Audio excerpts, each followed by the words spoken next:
like to call to order the special town council meeting for April 13th. If we could please rise for the Pledge of Allegiance. I pledge allegiance to the flag of the United States of America and to the republic for which it stands, one nation, under God, indivisible, with liberty and justice for all. Roll call. Mike Aurelio. Here. Brian Blazak. Present. Wayne Pondina. Present. Michael Schilling is absent. Gerald Swatz. Present. Joe Wizawati. Present. Dave Westland. Present. And Beth Hernandez, present. Okay, so we have a quorum. Item number 4, public comment.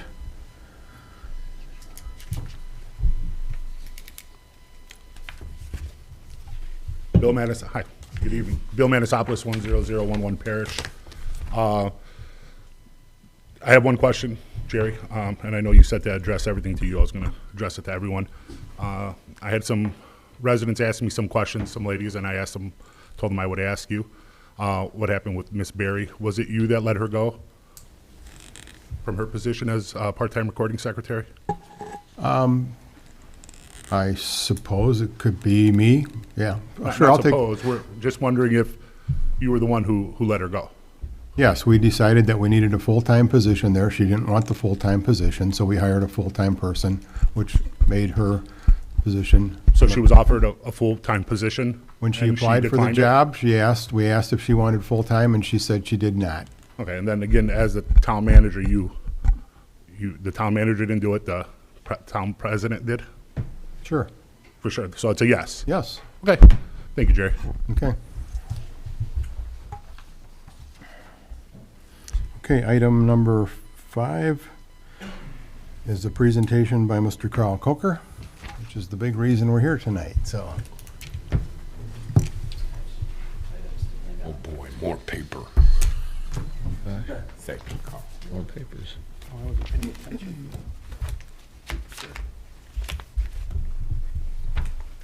Thank you.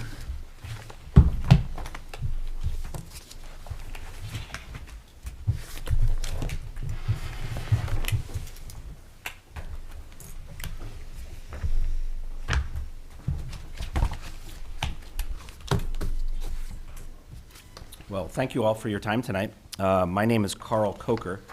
I'm the principal at Coker Insurance Group in downtown Chicago. Some of you may have met me over time, and I think my firm and myself have worked directly with the town for just about 10 years now. And for those who do not remember, just a short history, when I started working with the town, we had health insurance with United Healthcare. And I think we had them for about 2 years. I was brought to the town because there was some difficulties with pricing with United Healthcare. And so when I came to work with the town, we started to actively pursue other options. Service was not very good. If you remember back then, the pricing was very bad. And we had 2 employee meetings that I sat in on with United Healthcare representatives that were more shouting than talking. And so what we did was my firm at the time, and my current firm continues to work with a company called Benefit Administrative Services out of Homewood, Illinois. And what they do is they manage our partially self-insured program. And the brief history of that is, at that time, we measured all of the fully insured marketplaces, Anthem and the like, against what a self-insured option could be like. We also had a change in our group, and a change in our group at that point was we had some older individuals that had left the group, had retired, and some health conditions that, in essence, improved. And so self-insurance was a great opportunity for us to have better rates. And over time, the idea with self-insurance is to flatten out expense. To our claims are directly related to our pricing, and we are not in the pool. And if you don't know anything about fully insured, when you're fully insured, you're in the pool with every other group in your state. And so we don't have to be dragged down by that. And so this is the roughly 7th or 8th year that BAS is the best option for us. We also Joe and I looked at Anthem as the next best option. You'll see on page 2 of the packet that I gave you is a very brief summary of the differences in cost and overall cost to the town. When we look at overall cost, we look at the claims expectancy for our town, and that's historical at this point. It's 8 years old. 7 and 8 years old, and we look at the specific cost of self-insurance from a reinsurance perspective. Adding the two gets you roughly to what your overall expenses will be if you have a relatively good claim year. Those expenses you see are roughly $997,000 for this renewal, a hair higher than last year. Overall, about 4% higher than last year. One of the things we left United Healthcare in the standard marketplace was to get out of that, hey, why are we getting 15% increases? Why are we getting 20% increases? No one would really tell us why. We couldn't get our claim experience. With BAS and through my firm, we get monthly claim experience. We know exactly what's happening. I'll share that with Joe. I know Joe's new to the team. I'll share that with Joe on a weekly, monthly basis as it comes in, and we'll be able to chart how we do annually, monthly, with our current carrier, as we've done in the past. The great news is, 6 months from now, or even earlier, we'll be able to look at the data again and say, are we trending better? And if we're trending better, as the renewal approaches, we'll be able to say that BAS might be our best choice again. If we're not trending better and or rates are changing in the Anthem environment, for instance, maybe Anthem's going to give us a better renewal. As you'll see on that second page, Anthem did put forth a cost. Fully insured is here's your premiums, and here's what you're going to pay, regardless of what your claim experience is. It's just over $1 million, roughly $100,000 cheaper if we just hit our claim experience, expectations of our claim experience. If we do not, if we hit the max, we are just over that $1,096,000 expense, $1,100,000, roughly $60,000 more out of the town's pocket if we have a terrible year. Historically, we have not had terrible years. We're coming off a tough time the last 18 months. Our claim experience, I would say, is sort of right down the middle as far as hitting what the numbers they expect. And I think, knock on wood, we'll have those kind of years going forward since the pandemic is sort of behind us in many ways. There's a couple bullet points I put there. Once again, we'll follow the monthly claim experience. We're $100,000 cheaper if we hit our expected claim expense. We have, within the rate structure that we have, we've gone ahead and Joe recommended, and we went ahead and asked for an increased dental benefit of $2,000 from $1,000, and an increased vision maximum from $250 to $500. Not huge changes, but when you're talking about employees that like to use their benefits, I think they're good changes. They're very, very low cost to do that. We do not have a change in benefits on healthcare. If you've ever been in a for-profit company or a private health program, changes in coverage are an every year occurrence. Tweaking your deductibles and tweaking your out-of-pockets. Those things get people very riled up. Coming off this tough 18 months or 2 years, to have no change in coverage again, this has to be probably the 7th straight year we've had no changes in coverage. That would not happen in the standard market anymore. Deductibles have gotten much higher than $2,000. When I started, deductibles was $250, right? But now that's changed somewhat dramatically. What I've included in this packet are our benefits. The third page talks about the stop-loss carriers, the insurable portion of our current benefits package. This talks about who we went to and who we talked to. Every year we talk to 8, 9, 10 firms to provide that higher level insurance component of our self-insured program. We talk to everybody, and anybody that wants to be involved is involved. Our current carrier came back the most aggressive, which is good news. Behind that third page are our benefits.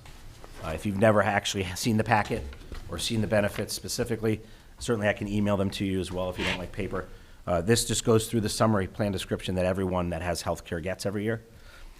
Behind the first 6 pages that are the summary description, it talks about the new dental benefit of $2,000.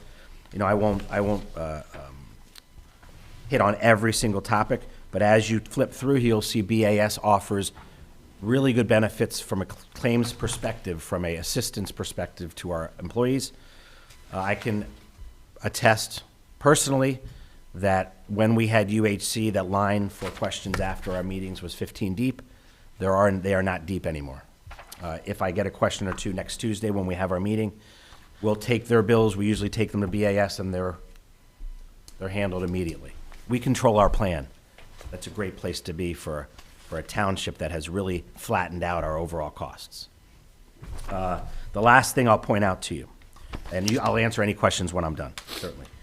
We are instituting a new wellness program from a company called Marquee Health. My firm is going to pay the cost of that for the town, and everyone's going to have, I'll distribute to you all in just a moment 4 or 5 copies of what Marquee Health is all about. We're going to join the core plan, which is the beginning, just to see how we like it this year. And then as we get more used to what they offer and how well we like it, we can expand those benefits to anything we want. Things such as discounts on gyms, telephonic, web-based assistance with doctors, wellness monthly educational programs, and discount programs on their website. I think you'll find it's very interactive. I'll be presenting that next Tuesday to the employees as well. And then right after May 1st, I'll have the Marquee Health people out here to put on a demonstration for everyone as well that wants to take part. I think you'll find it's a great first step from a wellness perspective, and I think we'll expand on that as time goes by. Is there any questions that I can answer? And I'll be around for a little bit if you'd like as well. Or I'm available via, you have my card there, I'm available via email and phone every day. So you're going to have a discussion with our employees at lunchtime, or like we usually do, or? We are. If I got you right, because that was one of my questions on here. We are. Are we going to, because if you're showing us this, I think last year we didn't have any meeting, if I can remember right, and it's only right that you show your employees what you're doing, what you're planning for them, like the question and answer, have a sandwich or something, and then the presentation, question and answer after that. I think that worked out real good. We're definitely doing that. I think for the last 2 years, we had chat rooms, right? We had 4 or 5 during one day period where everyone was sitting in their homes or wherever they were on a massive screen where people would just ask as many questions as they wanted to. But for the 5 years prior or more, we had in-person meetings. We're going to do that again next Tuesday. And you always do a good job when you do it, Yeah, so thank you. Thank you. So we'll be here with food for everyone and answer any questions. We'll be here as long as it takes. And sign up anyone or let them drop coverage or change a spouse or change a child, whatever they'd like to do. Are we doing the month of May open enrollment?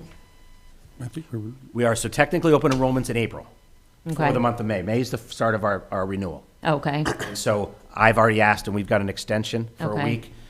Next Tuesday to the end of the month is still 11 days or 12 days. so they'll get about 12 days Well, this year? 12 and more, well, they're always at 5 to 7 more, so we're not going to have any problem with Okay. making someone feel uncomfortable Okay. with the dates. We wanted to make sure that this show was new, and we had the right plan, and we had the chance to meet with you all, that everyone was sort of comfortable with what we're trying to move on with. But we're going to have flexibility with that. Great. So I'll be here. Everyone will have my information at that meeting as well to help if that's necessary. We've done it in the past. We don't have a lot of change, but I know you all are growing. I mean, I've seen the home building around town, so it's obviously things are changing here as well. But we're open to take any conversations every day, all day at my office. is there a benefit, or what is the benefit to the employees for this wellness program? So the benefit is they get to use it as much as they'd like.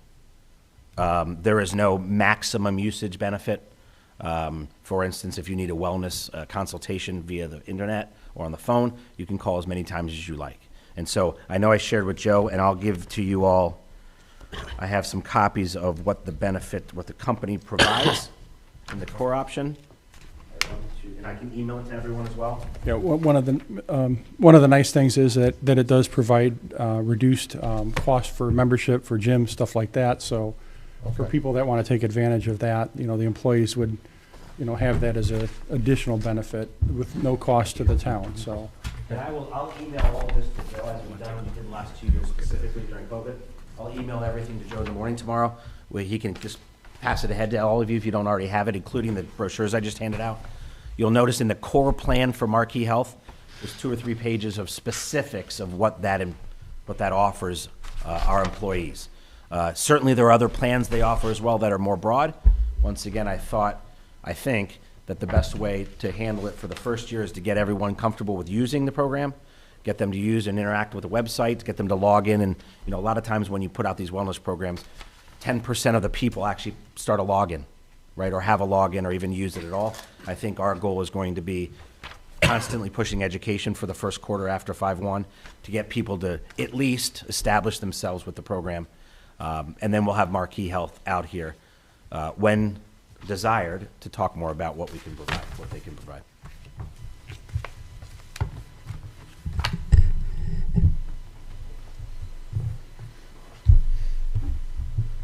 Any other questions? Are the employees going to get a copy of this before your meeting, or they'll get it at the meeting? So we distributed it via electronically. I don't know if Joe's emailed it out to everyone, but as early as tomorrow morning, we can do that. It's going Okay. to go out, I it's think going to go this out meeting to had a all the lot to do with department that. heads tomorrow morning. Okay, good, thank you. Yeah, so all of those attachments I have, and I'll make sure I re-email them to Joe, but all of those attachments, specifically that summary, is required to be distributed prior to the renewal. I'll have copies with me as well. So they're going to have everything that I just passed out to you, to them, and they'll have it electronically ahead of that meeting. Thank you. Yeah, you're welcome.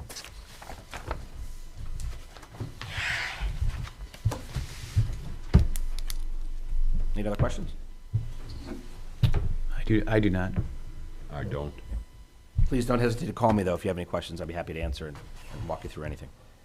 Thanks for your time. Thank you, Carl. Just want to say one final thing. Just thank you very much for all the assistance you've given. This was kind of the project that was like, here's the baby, you know, it's yours now. So I appreciate all the help, the information you shared with me and getting to this point. So as we talked about, this is going to be an earlier process for next year. We're going to be taking a look at, you know, what our claims history is and what kind of benefit it might be to move back to a private instead of a self-insured situation. So Yeah, and I think that's an annual thing, obviously an annual we try to do for all our clients.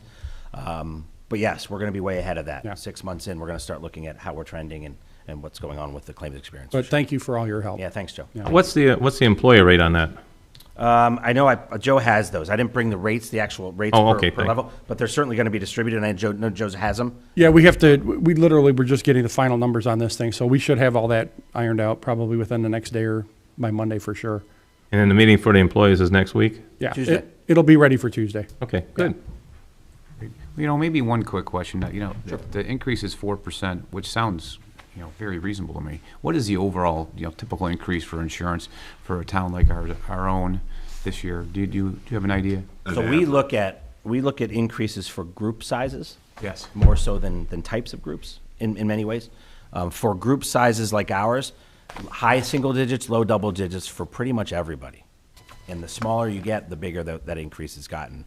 I wouldn't say we work with a lot of ancillary benefits as well. So things such as life insurance and disability aren't the hot button items, even though COVID came through. But healthcare really jumped through the roof. And so a lot of people are shouldering the blame of that.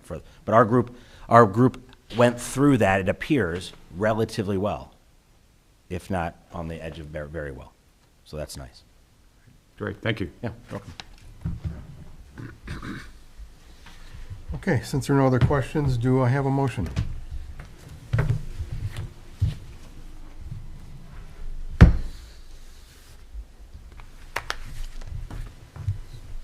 You need a motion for 1760, Jerry?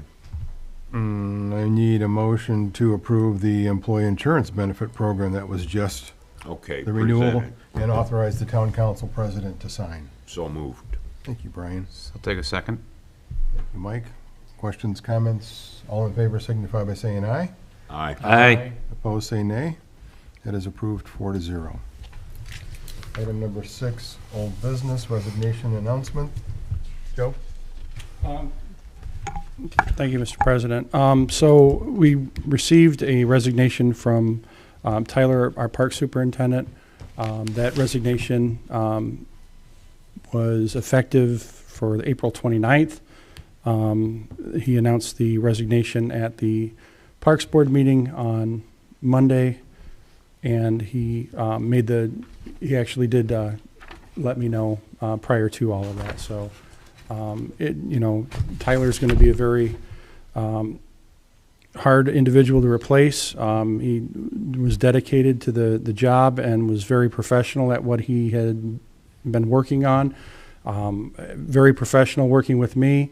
It's going to be a tough job to replace him. So I do wish him well, and just wanted the council to know that. Any other questions or comments on that? I like to say the same thing as Joe. Tyler did an exceptional job. We went from just a park superintendent to 2 employees.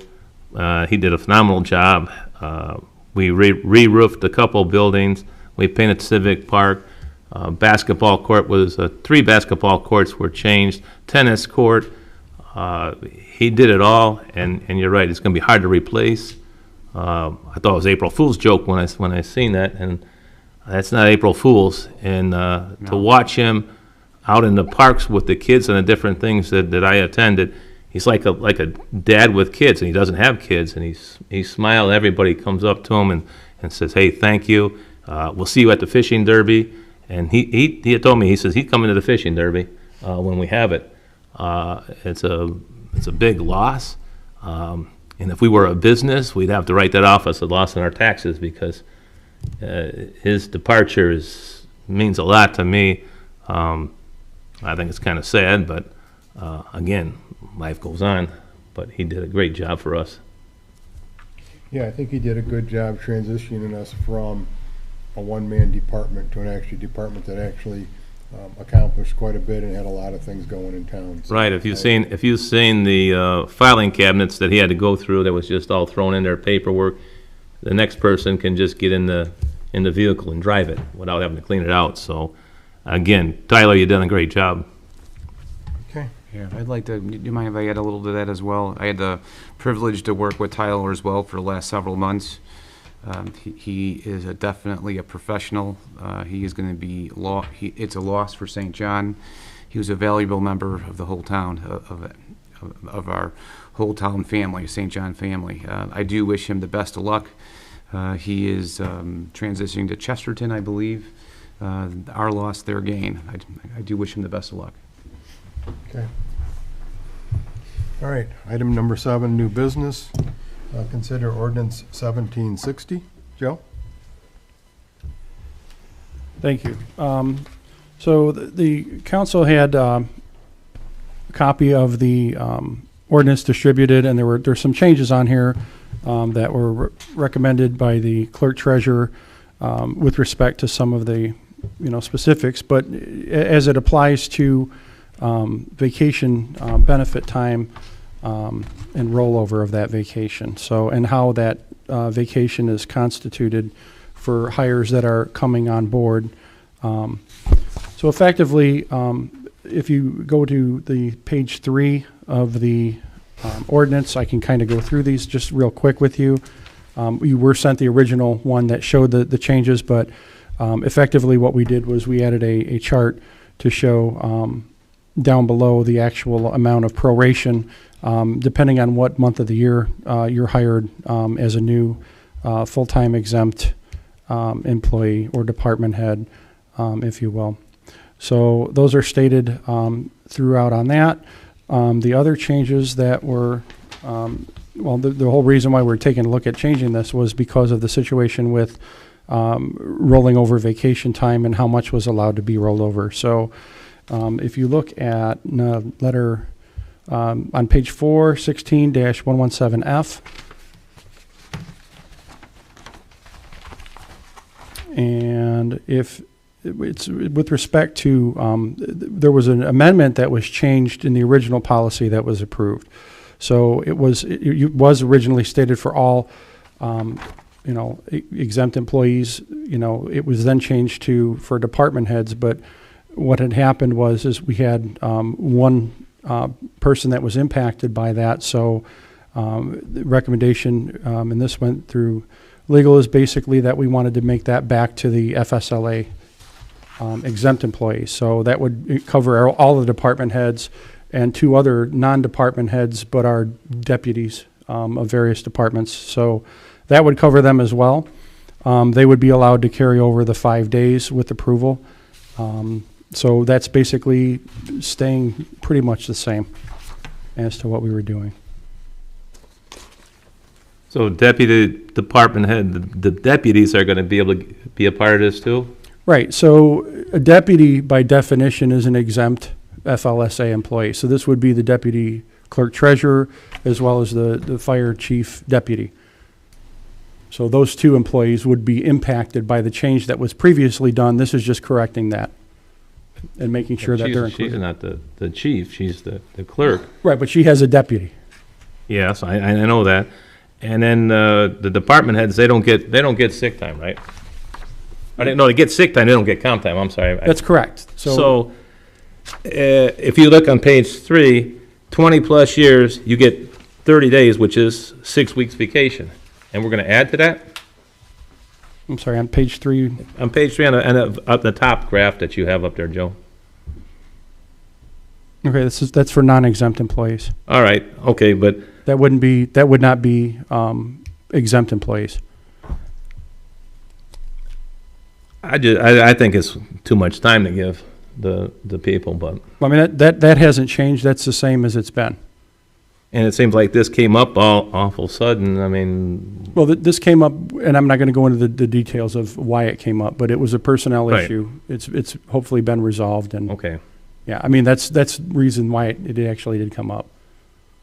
Yeah, well, I agree with you, Wayne. That's a lot of vacation days. I mean, plus, if you have sick days and stuff, That's what's in the current policy, just so everyone is aware. it says 20 years, and I might have got that right or wrong the first time, 20 years, and each year after, you get 35 days earned.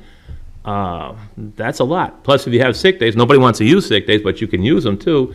You get a sick day a month, pretty soon we're going to be paying people to stay home Right? a good part of the time. I'm all for working and I'm all for vacation time, but maybe we need to defer this or talk about it unless you, I mean, I'm not for it right now. I'd like more discussion on it. So are you referring to section A or section? I'm on page 3 and I went back down to 16-117B. Okay, you're in B. I'm in B.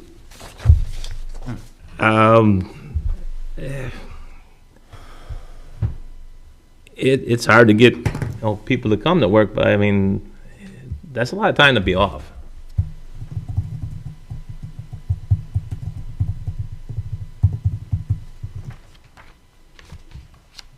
Well, I guess it's what standard you want to use for the exempt employees versus the non-exempt employees.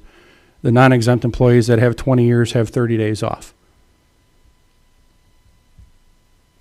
So it's exempt versus non-exempt. Basically supervisory, department head level, executive level would be your exempt. Your hourly employees would constitute a non-exempt status.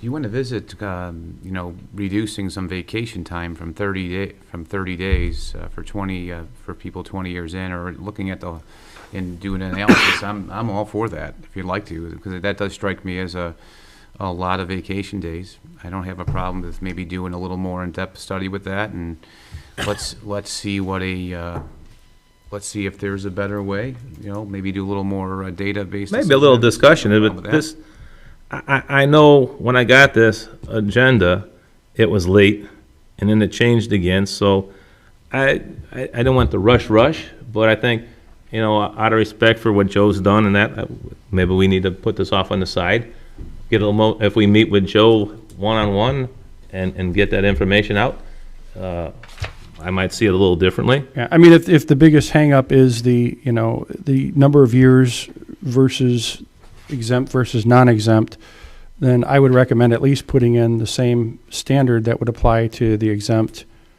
or to the exempt that applies to the non-exempt. However, any increase in that time wouldn't take effect basically until they've been here for 15 years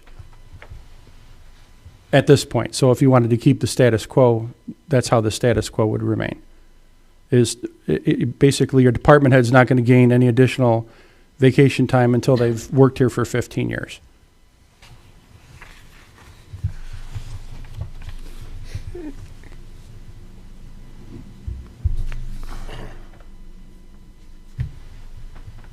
Do you have anything to add, Mr. Wesley?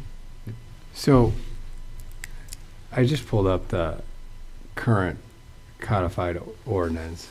And if I'm reading this right, the non-exempt, I'm sorry. Let me start that over.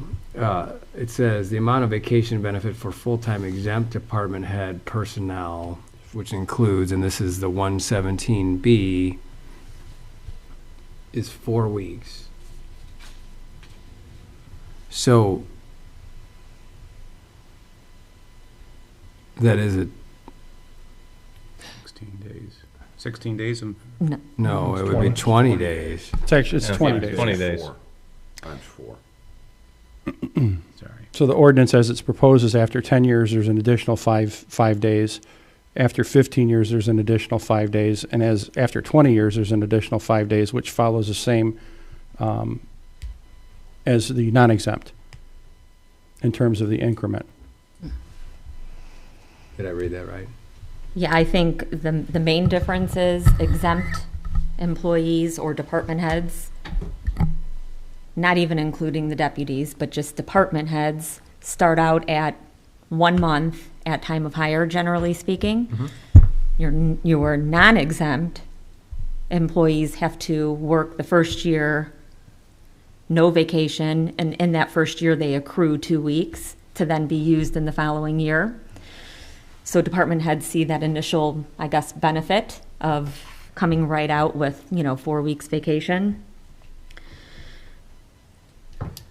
So, just for I'm clear, is this, I'm looking at right now on page 3, is this current, all these numbers Yes. for vacation, this is what's currently done? Yes. So, really all we're, and I don't have any problem with what you're saying, Wayne. If we want to do a little bit of some homework and see if there's a better way to approach this, I'm open to that idea. But all we're doing is trying, so whether we voted on this or not, this is what it is, page 3, you're not really accomplishing anything there. What we're really focusing on is section 16-117F. Is that right? No, I think 117B. Well, 117B is what, or changes 17B, yeah. significantly. This part here. And B changes here. So currently, right now, a director or department head is hired in at 4 weeks vacation Yeah. and stays there forever? No. Okay. So then what happens is, so let's say that, right now I'm in the 4 weeks. If I were here long enough to hit to 15 years, Right. then I jump up to 25. So at one point, department heads and the clerk treasurer will fall on the same schedule as the non-exempt employees at year 15 Well, that's what this says, but is that what the way it is currently? currently. Oh, so this Yeah. really isn't changing anything then? That box Yeah. under section No, 117B, which is this. 117B is new. This is new. Okay, so there is Yeah. a change on page 3. B is new. Let me look at this. But I guess the question really is do you want to do an incremental increase in vacation time for, exempt staff, Yeah. department heads So and this such? is- this is If not, then that language can be stricken from the ordinance. And it could just remain at the, Okay. 4 weeks. I mean, that's really what it comes down to. Because there's no language in the existing policy that allows department heads, when they reach year 15, to get an increase. However, we can say at year 15, then it can be increased to 25, and then at year 20 at 30. I mean, I think that's where we're But I looking think at. it does, because it says somewhere in the policy that you're going to accrue 20 days, or this chart, whichever is greater. So we have a couple department heads who have been here for a long time, so they are receiving either 25 or 30 days. Okay.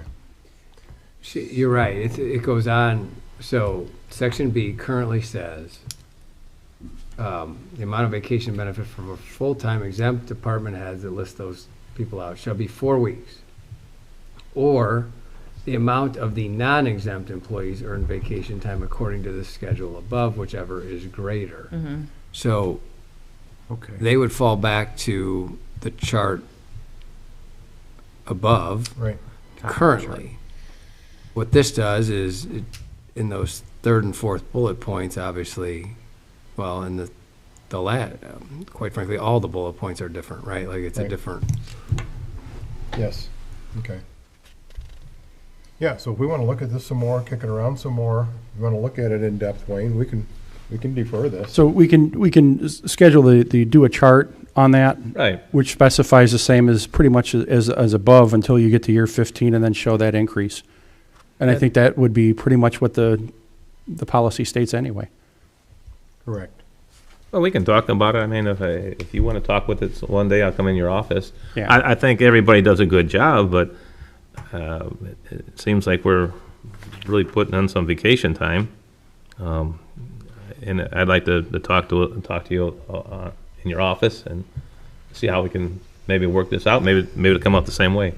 Yeah, I mean, we could bring this back up at the next council meeting. I'm sure we can make the revisions in time to get that done. Okay. Okay, I'm very comfortable with that. All right, so I'm looking for a motion then on ordinance 1760. So I think we want to do a motion to defer, if that's correct. That's correct. I'll make a motion to defer ordinance number 1760. Do I need to say on first reading? Nope. Just to defer it. Just defer it. Is there support for that? Second. Thank you, Brian. All in favor signify by saying aye. Aye. Opposed, say nay. That is approved 4-0. I'm sorry, that is deferred 4-0.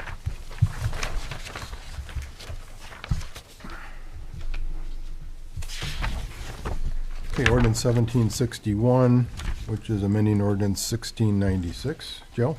So this was the compensatory time for, basically this came up because there's a conflict between some of the sworn police officers versus the civilian employees, non-exempt civilian employees. So they're allowed to accrue compensatory time. However, there is a conflict between the police department's rules and regulations and the town's policy. So this basically is fixing that situation to where police officers can accrue up to 100 hours of compensatory time, and they're capped off at that 100 hours at that point.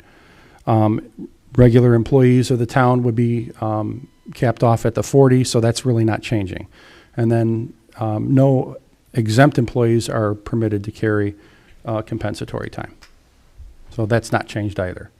Okay. Questions or comments? Yeah, I'd like to comment on that.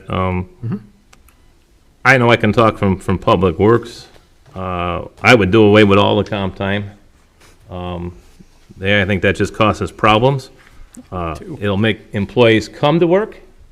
I know from experiences that Friday's a good day to take off, Monday's a good day to take off. I'm taking comp time. If Mr. Westland's the manager of a department and wants people to come to work, it's like, no. How do I put out a crew when I don't know who's going to come in, who's going to take off sick, who's going to take off comp time? I think a fair way to do that is to pay everybody overtime for anything over 40, and you set up your department heads with a budget that sets up for overtime, because I've been there. And if Mr. Westland was employed with the town and say he worked the whole weekend and put in 35 hours, might be during the week, Dave, what, Wayne, you're going home. Yeah, comp time. I think that's kind of unfair to the employee. If a employee wants to get ahead and he wants a little overtime, you don't base your payments, any of your payments on overtime, but you have a chance to improve yourself a little bit. Overtime don't come off that often. For Public Works, maybe in the wintertime plowing snow, some guys would appreciate it. Some guys have asked that, but in the same token, with the comp time, I'm off. That's not good. You can't run a department that way, as easy that way. So it puts a little strain on all the other workers for people that don't want to come into work. And they're getting paid for it, plus you're getting a sick day, I think, every month. So that helps with you taking off. But comp time, I'd like to get rid of it all completely. But my opinion only. So the change in this is basically what? Are we limiting then? So the change basically makes it compliant to what the police officers are currently allowed to accrue for comp time. So they're currently allowed to accrue, because their regulations do permit it, Right. up to 100 hours. This brings it into compliance with theirs. There's no change on the comp time for the The other the employees? regular town employees that are not police officers. Firefighters don't get comp time. And the use of the comp time still has to go through the proper request and approval by the department head. So it's about managing the time. So, comp time's the police officers use that, obviously, and they use that, the police department in general, to kind of control their overtime. So it's kind of, even though you're still paying time and a half on the comp time end, you're still giving them time and a half time. So if they worked 1 hour and that's an overtime, they get 1.5 hours in comp time. So, Okay. Just as an example. Mr. There's a typo. There's a Oh. typo there? Yeah, through your meetings, I know you meet with the department heads. Are you aware of any abuse of this policy of comp time? Not that I'm aware of. The only issue, the reason why this came up even at all was because there was an individual that exceeded the 40 hours that's permitted by policy. But again, it conflicted because their rules and regulations allow up to 100 hours. So this brings our policies up into conformity with their rules and regulations. So that's why the whole issue even came up. Mr. Swats, can I add on? If you recall, at the beginning of the year, so originally, police officers were able to accrue 480. That's what I thought. Yeah, This brings this 480. down to 100 instead of 400 and Right. some. So you guys had approved a $115,000 comp time buyout, Right. which brought all of our officers down to 75 hours. So there was a little bit of cushion there. Right, And then when they hit 100 hours, overtime kicks in. right. But remember, comp time is only accrued at time and a half if they physically work. They have to physically be at work 40 hours for regular employees and 82 hours biweekly for police officers. So this cuts this down to 400 instead of, 84. or 100 instead of 480, basically. Is it 84 hours? 84 hours, yes. Yes, you're correct. I'm sorry, what was your question? I said, so this cuts this from 480 down to 100, where we kind of really wanted it to be there anyway, Right. and that's what the police program is, right? Yeah. Okay. Yeah. They modified their SOGs to So comply with Wayne, that. as far as your concerns about the other departments, other Right. employees, that's something that we can talk about and have that consideration, but for this policy, we want to This get, is strictly for the only change here is just to that police policy Okay. for the 100 hours for their carryover.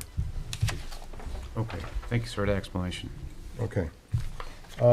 So, do I have a motion on ordinance 1761? Sure, I'll make a motion to consider ordinance number 1761 on first reading. All in favor signify by saying aye. Aye. Opposed, say nay. Hey, Okay, that is approved, 3-1. All right, we will move on to item B. Ordinance 1762, which is amending salary ordinance 1747. Joe? Sure I'm talking about the right one here. Okay, so this is for the town events, which include the July 3rd celebration that's planned. The ordinance as presented would allow a stipend for fire, police, public works, parks, department personnel, obviously paid on call, volunteer firefighters, reserve police officers, would also be receiving stipends for amounts worked no less than 8 hours for that. And then it also allows for no less than 4 hours. So if you have an employee that can only work for the 4 hours, then they would sign up for that event that the town approves, and they would be paid accordingly under this schedule. We did make some modifications to have this all kind of paid out of the general fund. Any questions on that, the amounts or anything like that? we have to have stipends. Why can't we just pay them their hourly rate? I think we ran into that last year where it got a little bit confusing on the hourly rates, and so if they put in 4 hours, they're gonna get paid one amount. If they work 8 hours, they get paid a different amount, and it's just straight across the board. Just makes it Well, easier. If the employees, if they work their their regular hourly rate, are they gonna get a stipend too? No, it even says if they're on the clock, basically if they're scheduled to work and if they're working on the clock, they'll get their regular time. They're not going to get the stipend plus their regular time. No double dipping. It's no double dipping. Okay, So the stipend is in lieu of In an lieu hourly of, pay. correct. all Okay, right. Okay. And then, thank you. if this event goes forward, we're gonna have townspeople collecting money, so that would be the office people. So are they getting, any pay? I don't see that in here, but I, like I said, I got this late, so I went through it real quick. If you're collecting money, it's gonna be probably the clerk's office. It's not gonna be Public Works or anybody else. So are they gonna get any money? Or does that have to be added in here? How's their pay gonna work? Right, so the way that this is structured is structured pretty much under the same context that the previous one was done. So the clerk's office personnel is not in here right now. So we would just get paid our hourly? If that's how you, I mean, that's your department, right? I mean, if that's how you would structure I'm sure it. they would prefer that, probably. So would we have to add that before when we pass this, that anybody working out of the clerk treasurer's office would get their hourly? She has the authority and latitude to do however she wants to do with her staff. You know, in terms of the salary ordinance, I mean, you're authorized, as you know, to do what you need to do.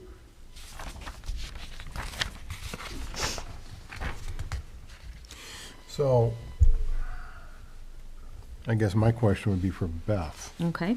Some of these events, do we have a special events fund that money should go in and out of? Or no, or it should come out of general? So like the Easter egg hunt, for example, the employees that work the Easter egg hunt just put in their time. So if they were over their 40 hours that week, Yeah. but not at 40 hours comp, then it would go into their comp bank. Mm-hmm. If they were at 40 hours physical work and 40 hours in their comp, then it would go into overtime pay. Okay. So they don't get a stipend, they just Get paid? get paid. Okay. If they don't work their physical 40 hours, so like the Easter egg hunt, they will not physically work 40 hours because Friday is Good Friday. Right. That event was at straight time. Okay. And so that's how, like for Christmas in the Park, that's the same rule we would follow. So it makes sense that this gets from the general fund then? That's how we did the stipends last year and it Okay. worked nicely. Okay. That was my question. Yep. I wasn't sure if we had a special, if it went in and out of the special fund or not. No. So, okay. All right, any other questions or comments? Nope. Then I will entertain a motion on ordinance 1762.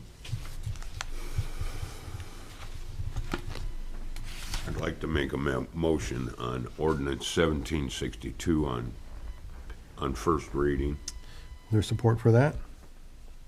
Second? Thank you, Mike. All in favor signify by saying aye.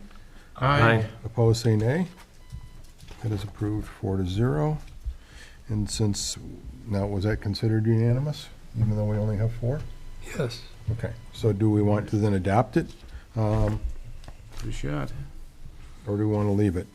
I would like to adopt it. We got a unanimous. So I'll make a motion to adopt ordinance number 1762.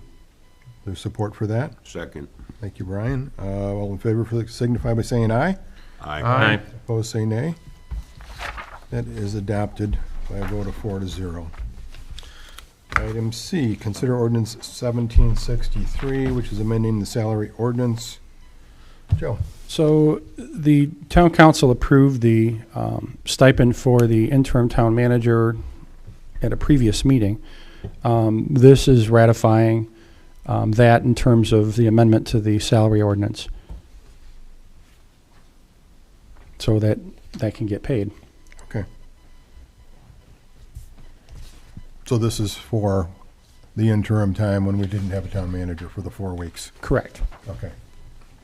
This is the $100 a week that we approved for our interim town manager. That's correct. Okay. Do I have questions or comments? Do I have a motion? I'll make a motion to consider ordinance number 1763 on first reading. Is there support for that? Second. Thank you, Brian. All in favor signify by saying aye. Aye. Opposed, say nay. That is approved 4-0. I would like to adopt this one too, so we can actually pay him what's coming. So is there a motion to adopt ordinance 1763? So moved. Thank you, Brian. Is there support for that? Second. Thank you, Mike. All in favor signify by saying aye. Aye. Aye. Opposed, say nay. That is approved 4-0. Item number D is to consider formation of an ad hoc committee for the preparation of the Plan for American Rescue Plan Act funds, the ARPA funds. Comments, ideas, suggestions? So, I know we have talked a little bit about this back and forth. My hope was, when we create this committee, I'd like to see residents on there. I'd like to see the position advertised widely, so we get the biggest pool possible of qualified candidates. I'd like to see our clerk treasurer, Beth, and our town manager, Joe, non-voting members on there, for they can guide the residents as well, but non-voting, but and the three, they would advise, yep. That would be my hope. Okay. Anybody else have? I think, Jerry, based on the fact that this is involving a bunch of money, I believe 3.9 million plus whatever extra there may be thrown our way, hopefully. I don't believe, with Beth and Joe on there, that's a big step forward. Gonna have to be careful on who gets put on this committee, simply because they don't understand municipal government, they don't understand about how to spend money on what's important. It's not like a rainy day fund for a married couple who goes, oh God, we got an extra $5,000, we can go on vacation. And this money is critical. There are certain projects that must be addressed that we didn't have money before. And it would impact real estate taxes if we were to put it through in a regular budget scenario. Therefore, we have to be very cautious on where this money goes. Mm-hmm. It's not just a spendthrift holiday because it's like, oh boy, Christmas. And that's gonna have to be guided by Joe and Beth, and I think we ought to be real cautious because it's only a one-time shot. If you spend the money and waste it, it could end up costing more to the taxpayers, or it could end up not getting things accomplished that we've had on our wish list that definitely need to be addressed. Sure. Okay? Agreed. I think Brian's right. It's a one-time deal, and you once the money's gone, it's not coming back. Nope. And there's So- no chance down the road. It's not gone. residual either, Right. once it's gone, right? If you build it into a long-term budget. And I think we have to 2024 to decide where it's going to go, and 2026 to actually spend it or have it earmarked for something. You So, have to have it, appropriated by 2024. and with the times that are going on with the Ukraine and that, we don't know what's going to happen with stuff. I know materials going up for different projects that we're doing right now. Right. So you got to be very frugal as to where you're spending your money, and it doesn't Well, have to be. there's certain projects that you've got. I have, my favorite is 85th Street. You have a sewer project that's your Oh, favorite. it's the water main project. Oh, I'm sorry. No, that's okay. But yeah, Those are key, important, and they would cost the town money and cost taxpayers ultimately, and we don't want that to happen. right. So I think we It's all not- agree on that. Question is, how do we select this committee? So you want to post it, you want to get the advertisements, you want to take in a bunch of applications? I haven't I would like- really thought who's- about how who's- we've got to pick and choose Have them send it. intelligent. We're going to Yeah. count on Beth and Joe, but I would like them to have them sent into the town manager and then distributed to the council, and, the majority to vote seats the three members. I would, Yes, sir. I had a question.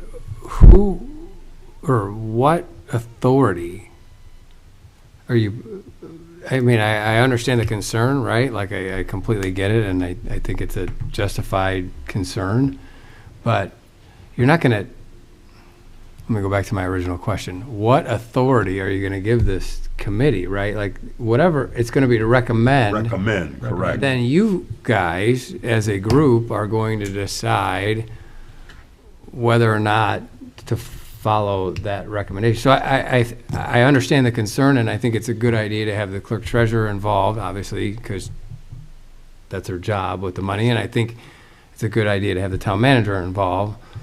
But I also think at the end of the day, there's a stopgap, right? Like, because if this group of 3 or 5 or however many individuals you put on this committee say, hey, I want to go, spend this on whatever, the bridge to nowhere, Right.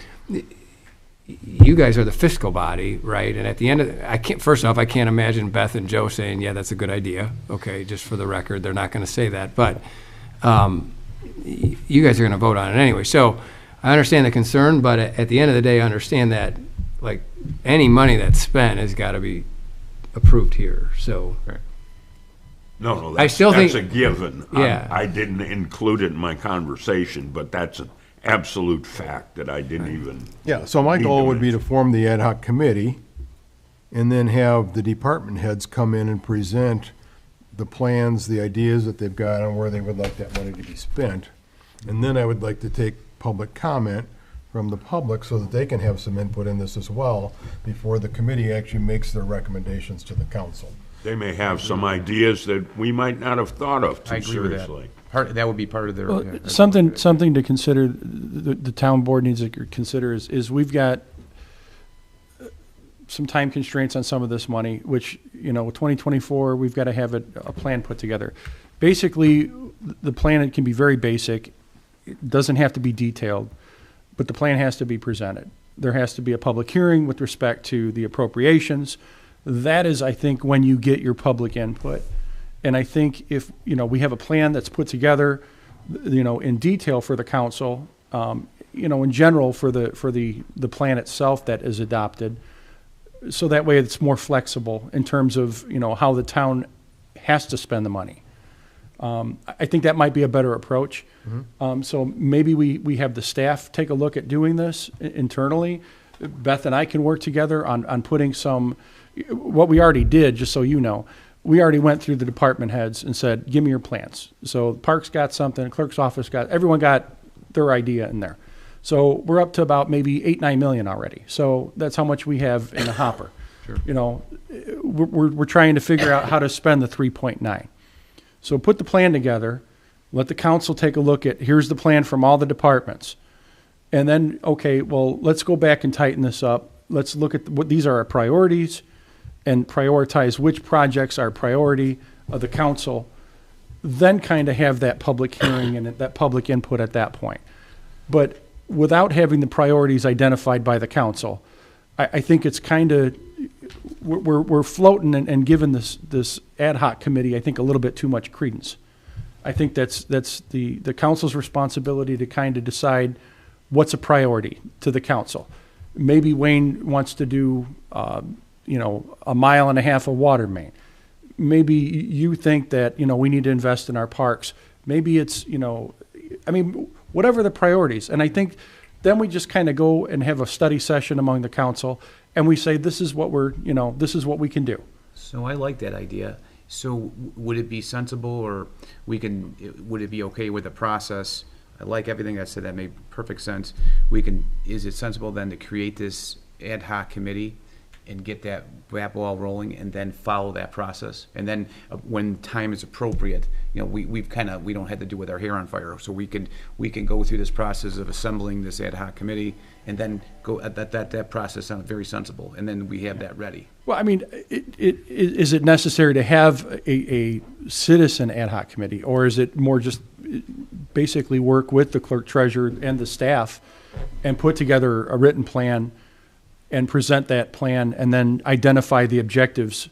What are the priority objectives of the council? Right. I would like to see a citizen committee. That would be my choice. I do think what Joe said makes some sense from the standpoint of even the most well-meaning, educated citizen who's familiar with municipal government is going to flounder when they get $10 million of requests to spend $3.9 million if that person also is not armed with the knowledge of what the council has as its What priority. we need to do, Right. correct. Right, so you've got to, you guys as a group have to kind of come up with the priorities, because if I'm the person on, and I know a little bit about municipal government, and you said spend this $3.9 million, and here's this laundry list of $10 million worth of stuff, I wouldn't know what to necessarily pick if I didn't know what the council felt was its priority. What's important.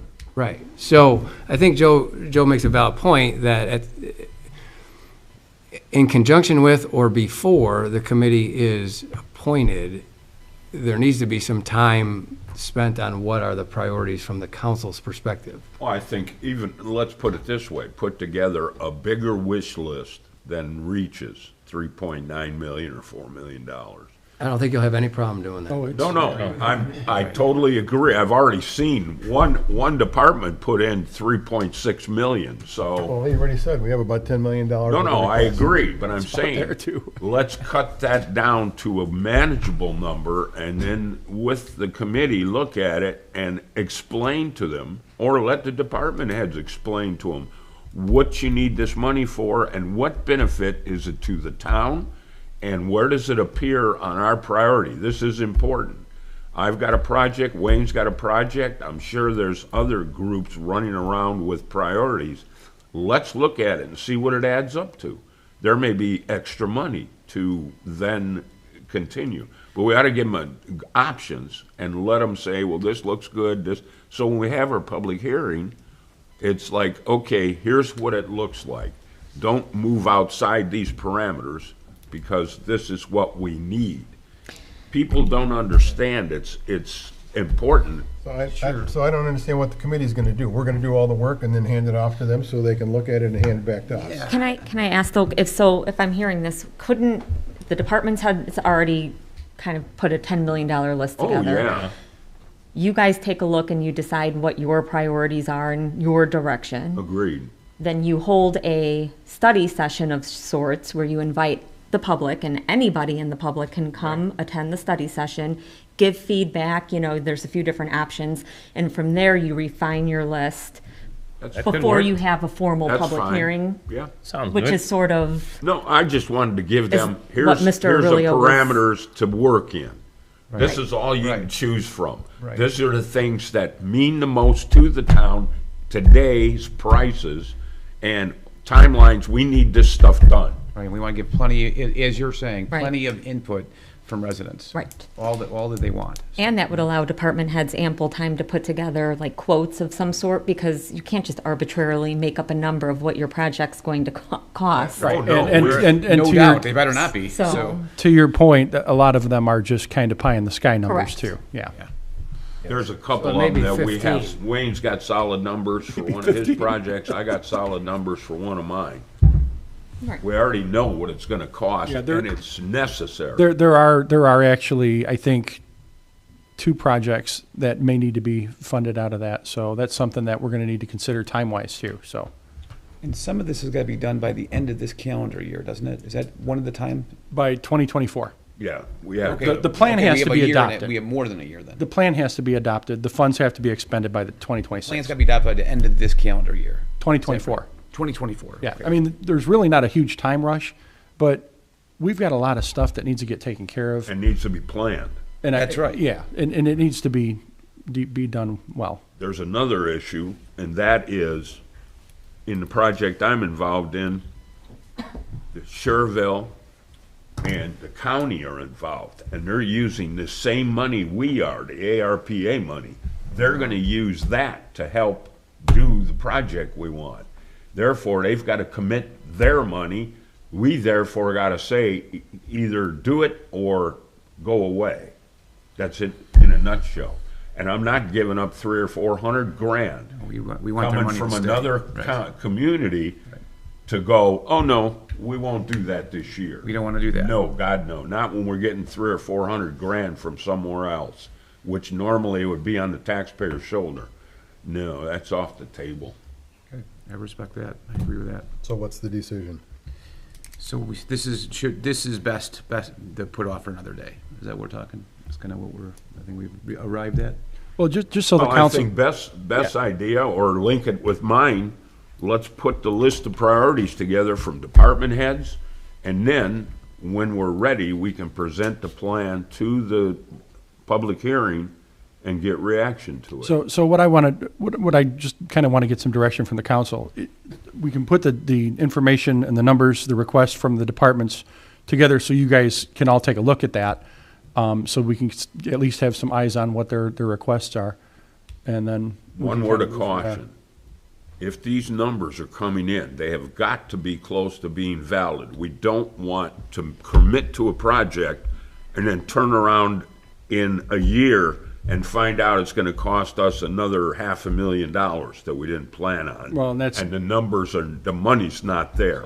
Joe, you'll We make gotta sure be that it's a- real yeah. careful Well, about that. some of them were a little inflated, a lot, but I went through some of them and we kind of refined some of those numbers to kind of get a more accurate picture of cost.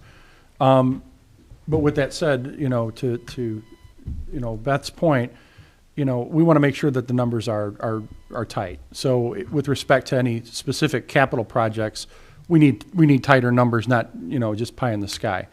You'll get the pie in the sky number, but we need to make sure that we're doing our due diligence. And to Brian's point too, we want to make sure that, it's not $500,000 down the road that we're going to get hit with. And that we ain't got at the time. What's your pleasure, Wayne? Sound about what you have in mind? Yeah, I like Beth's idea. I know this is a public meeting, so the public has to be aware that we might not pick 3 people. We might just have the study session out here with everybody and let more people get involved or hear what we're doing. I think that would be more transparent. But it's up to you guys. They surprisingly may come up with some idea we didn't think of. Right. Who knows? So, Mr. Westland, can we look sure. at all the input from the department heads and have an executive session on this? Or is this not something we can do an executive session on? No, it'd be a Okay. study session. Yeah. So, Well, I mean, I wanted to maybe knock out some of the rough edges to kind of maybe narrow it down to maybe 6 million instead of 10 million. so that's what you got Joe and Beth for. And Right. then, okay. Yeah, I think And then we take can that kind to of the weed through public. a lot of that, and I will be asking your input on it, via email and everything too. And then we so. could get citizens' input on, okay, if we have a choice between this, and this, which one do you like? And see what the public opinions is. Okay. Okay. So then we're looking for a motion we don't even need a motion. No. Okay. Got it. Okay, so we will look as councilmen, we'll be looking for a list from you of kind of fine-tuned of, Joe, of what these projects are from the different departments. Yeah, Compared to $10 million. We'll kind of look that over, and then at some point in time, we'll have a public hearing, study session, and I think we should have the department heads at that session. absolutely. absolutely. They can Well, I explain agree. each of their Absolutely. I projects. agree. They're gonna have to I agree. defend their To request. do a, Yeah, we're gonna bring yeah. donuts and Yep. coffee, because Yes. that could be a lengthy meeting. It could be, but you're Or talking about $10 million you're going to Start it spend. before 7 o'clock at night. Oh, Yeah, that's a good idea. That's a good idea. Okay, we will move on. Unless there's anybody else wants to comment on that. Okay. Item number E, consider payout of compensatory time, 82 hours in excess of the current policy of 40 hours due to separation of employment for Joseph Paschke. Any other? Just basically, this was something that came up. The individual is no longer with us. The 82 hours of compensatory time is owed him. Again, this is it's contradictory to the town's policy, which is why we made the policy correction. So this basically would give the authorization, because I'm not going to sign an authorization that's contradictory to policy, to authorize payout. So this basically is a council action to basically, confirm that amount is to be paid out to this employee, former employee. Okay. Questions or comments?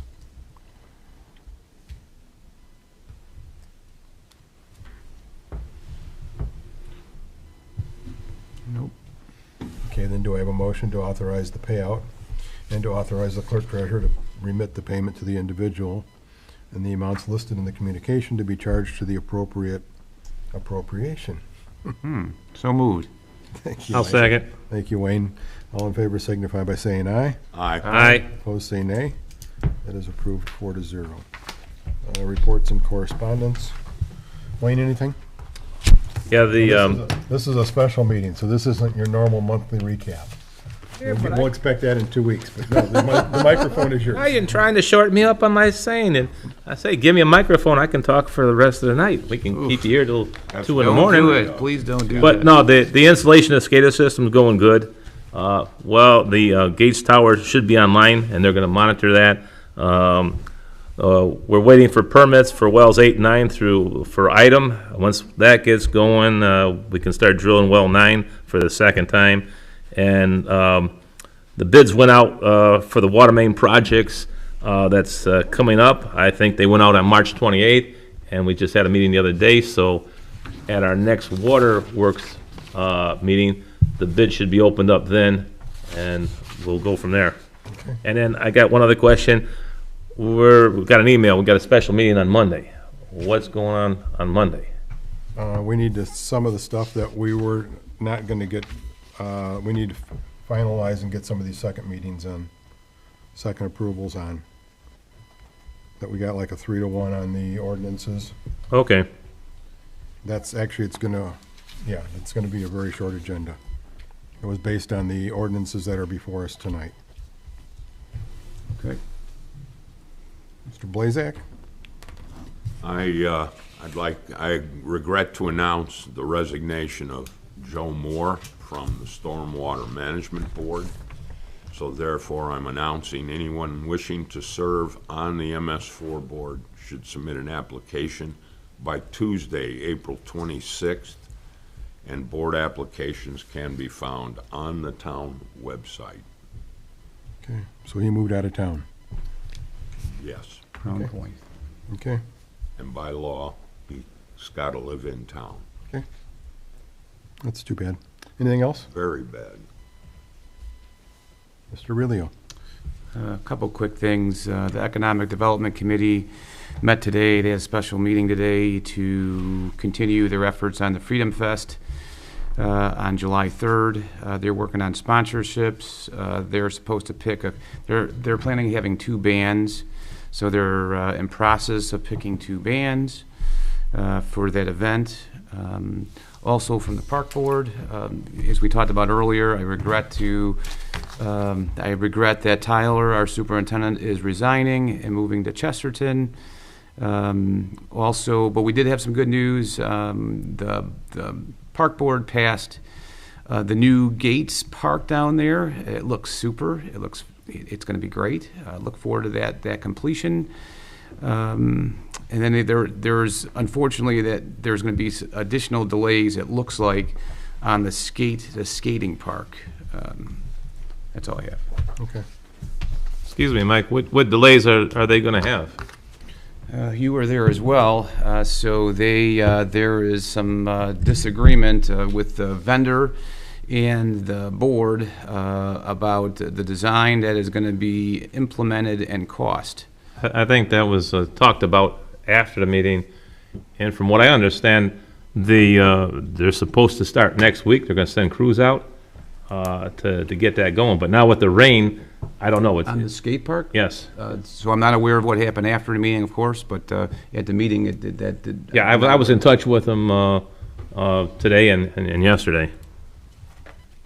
All right. Anything else, Mike? That's it. All right. So I have one, and it's kind of lengthy. So bear with me. So, for the members of the town council and the residents of St. John, after appointing Councilman Mike Aurelio as our liaison to the park board, the behavior displayed by some on the board has been disrespectful, divisive, and unprofessional. This behavior has gone on long enough and has become an embarrassment to the town of St. John and to the entire region. The park board is not and never was intended to be an island unto itself. It was to work in cooperation with the town council, not against it, and not inconsistent with the plans and direction of our community. Our residents deserve better. Therefore, we are going to take action to restructure our Parks and Recreation Department in order to make this a more efficient and more responsive to the residents of St. John. This action should eliminate further contention and will keep the Parks and Recreation activities more aligned with the desires of the residents of St. John and the objectives of the Parks and Recreation Plan. These actions were necessary, and following the recent resignation of our park superintendent, it is now the best time to do this. The Parks and Recreation Department will function much like any other department in town government. It has been done in other communities in Indiana and is a more efficient way to carry out the operations of our Parks and Recreation Department. Let's be clear. The Town Council is not sitting in place of the Parks Board, nor are we creating a new Parks Board. These actions are pursuant to Indiana statute. The Parks and Recreation Department will be functioning as a department in the town of St. John.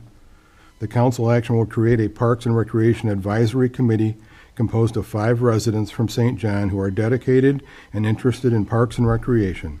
This advisory committee will make recommendations to the town council and will not act independently but rather collaboratively. This committee will work under the guidance of the park superintendent and the town staff. And based on that, I have an ordinance that was drafted, ordinance number 1764.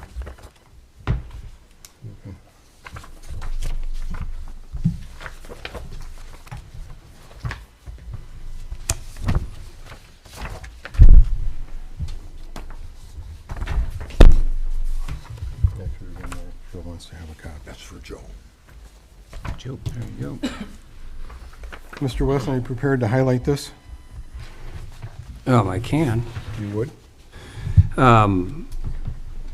So ordinance 1764, I think the pertinent parts is that it, in section 1, repeals chapter 15 entitled Parks and Recreation of the St. John Code and ordinances, and ordinance 1759, and replaces them with what's to follow. Section 1, or section 2 is the establishment of a department of the Parks Department as a department of the town. Goes through in section 15-2. The council then has the authority over the parks. Section 3 talks about 15-3 talks about the powers and duties. 15-4 is the establishment of the position of superintendent. Section 15-5 is the creation of that committee, of a 5-member advisory committee. Article 2 talks about the funding.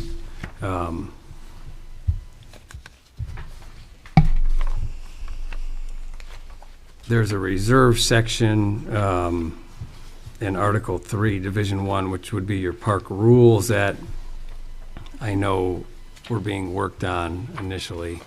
And then Section 3 of this ordinance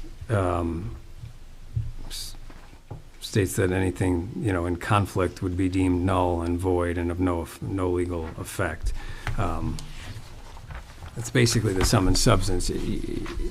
If this ordinance were to be adopted, the council would not be sitting as a park board, but the park department would become a department of the town, much like any other department of the town. Your superintendent would be its department head, who would report to the council and by definition to the town manager. Okay.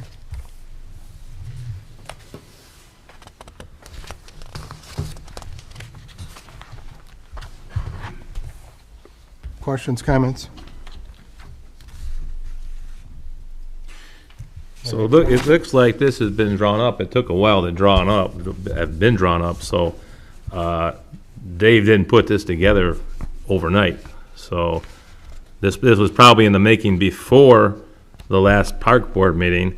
But for us to even vote on this, I think everybody needs to look at this and understand it, because if you're just pulling it out of your folder now, how can we vote on this? I think we could defer it and let everybody look at it. It'll probably still pass, But So- this is typical of a lot of our meetings. We get paperwork handed at the last second, and then you want us to vote on it. I do. And I don't want to vote on it tonight. I'd like to defer it till the next meeting, which we're going to have a meeting in a couple of weeks. Okay. Your comments? I would just like to have when we just put the motion on the floor in a second, we did have comments after that. Would that be okay? That'd be fine. So, All right, I'll make a motion to defer ordinance number 1764 for further review for everybody. okay. 'Cause I don't think anybody here was privy to this, other than maybe you, Jerry, so, but that's just my opinion. Okay. Is there support for that motion to defer?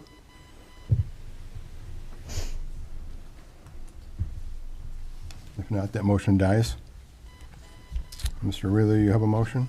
I'd like to make a motion, and this would be first reading, correct? To accept ordinance number 1764 on first reading. So we'll consider ordinance? Yeah, so if your intent is to get a vote on it tonight, your first motion would be to consider ordinance 1764 on first reading. And then you'd have to have unanimous consent to, So consider is the active word. Okay, so let's, I'll make a motion to consider adopting ordinance number 17. We're considering, we're not adopting. Make a motion to consider ordinance number 1764. There you go. Is there support for that? Second. Okay, now comments? Yes, I have a comment. The actions presented tonight are to stop the division within our town government and to focus on making St. John a better place to live for all of our residents. The Park Board has been running inconsistent with the goals and objectives of the town of St. John. The incessant bickering and bullying from some have made the situation untenable, which has prompted the action to consolidate and set aside the Park Board in favor of unity in our community. This will ensure that our Park and Recreation Department runs smoothly and efficiently like every other department in our town. And more importantly, it's going to become accountable to the taxpayers. This is what the residents of St. John want, and this is what our residents deserve.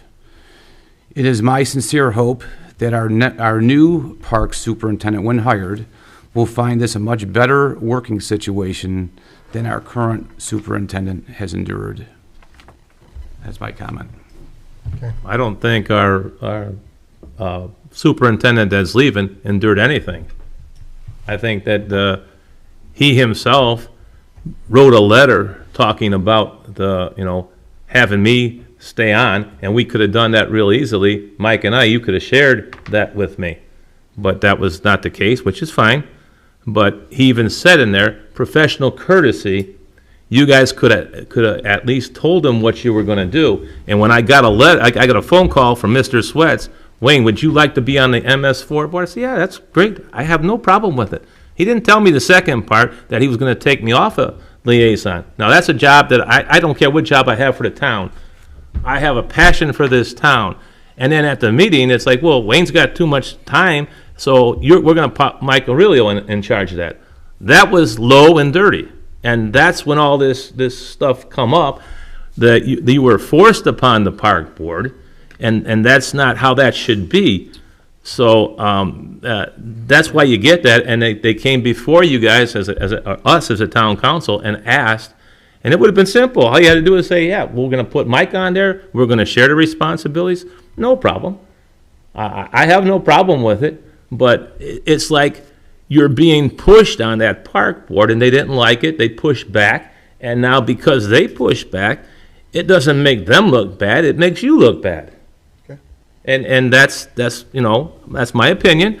Tyler did a great job. He wasn't held back or down. He was like catching a fish, and he's taking off with the line going. He did his thing. But and then I said we should have kept. I know Joe offered, but we could have gave him more money. And that wasn't even discussed. But I think Tyler already made his mind up that he was leaving. And then to hire somebody and pay $10,000, which would be up to $10,000, would be up to like $100 an hour. I think Tyler took offense to that. And that was done the wrong way. And then I think that's when he went job hunting and he said, wait a minute, this is not going anywhere. And I think you would feel bad that way too, Mike.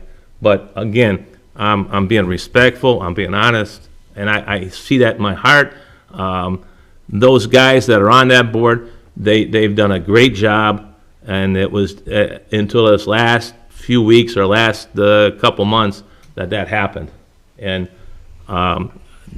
that's my opinion, and you know, I thank you for letting me speak up on it. Well, in my opinion, that board has been reckless and not irresponsible, but disrespectful for a long time. Well, who were disrespectful to? I mean, that last meeting, Mike and I don't want to pick on you, but like now if I'm talking and Jason's on the board, he yells across the room, he could raise your hand or something and, you know, hey, may I speak, whatever. And that didn't happen, and I think that's why the president got mad and upset. So there's a little animosity there. It didn't look good, but you just can't. It's like trying to push 1 pound of stuff in a half-ounce can. It didn't work, and it sent some bad feelings, and you have to understand that. Those guys are proud of what they do. We did a lot in that Parks Department. The filing cabinets in that office were nothing but garbage. It was just everything thrown up. Tyler did a lot of that stuff. I understand. Tyler did a great job. I appreciate the work Tyler did. I agree with that too. I think Tyler did a great job as well. And I think the board is doing a good job with the improvements that they did, but you don't approve of that. So, and that's why you come up with this ordinance. But this ordinance was not just done in 3 days' time. Mr. Westland, when did you start this ordinance? I was going to correct after you guys got done when you said it wasn't drafted overnight. No, I don't think it was, but I can tell you, Wayne, it was drafted in the last 24 hours and delivered to Mr. Wizawad. it was that quick. Okay, because I know when we give you something to do, you like, don't give me the last 2 days to do it. Give me weeks to do it and get it prepared because I got other things to do. I got other meetings to go to. That's my preference, but that doesn't mean that Okay. that's how it right. it works out all the time, right? No, I know your style a little bit, but Yeah, that's why I said, how do you draw up all these pages that quick? Okay, so we've got a motion on the floor to consider ordinance 1764 on first reading. And did we get a second on that? I'll second it. Brian? Okay. All in favor signify by saying aye. Aye. Aye. Opposed, say nay. Nay. That is approved 3-1.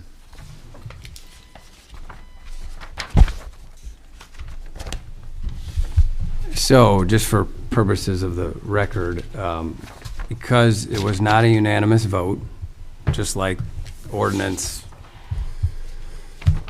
1761, you cannot consider it for adoption tonight, but it would appear as a second reading item on your next agenda that you place it on. Right. Okay. All right.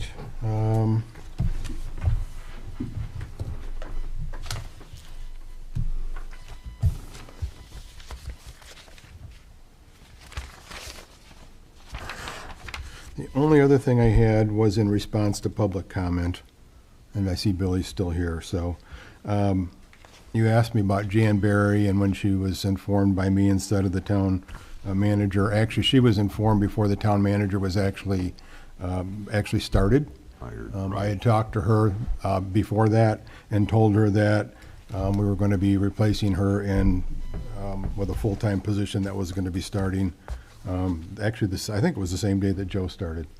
I believe that's right. Yeah, so that's why I did it instead of the town manager, so. Not the interim town manager, Gary, who received a stipend for that position?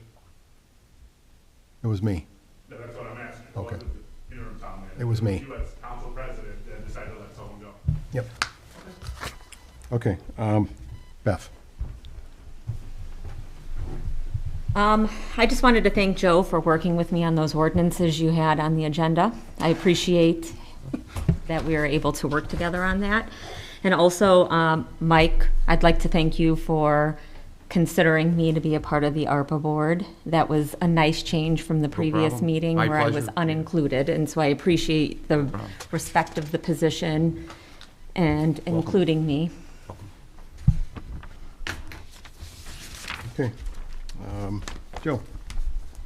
I have no report for this, this evening's meeting. Okay. Mr. Westland?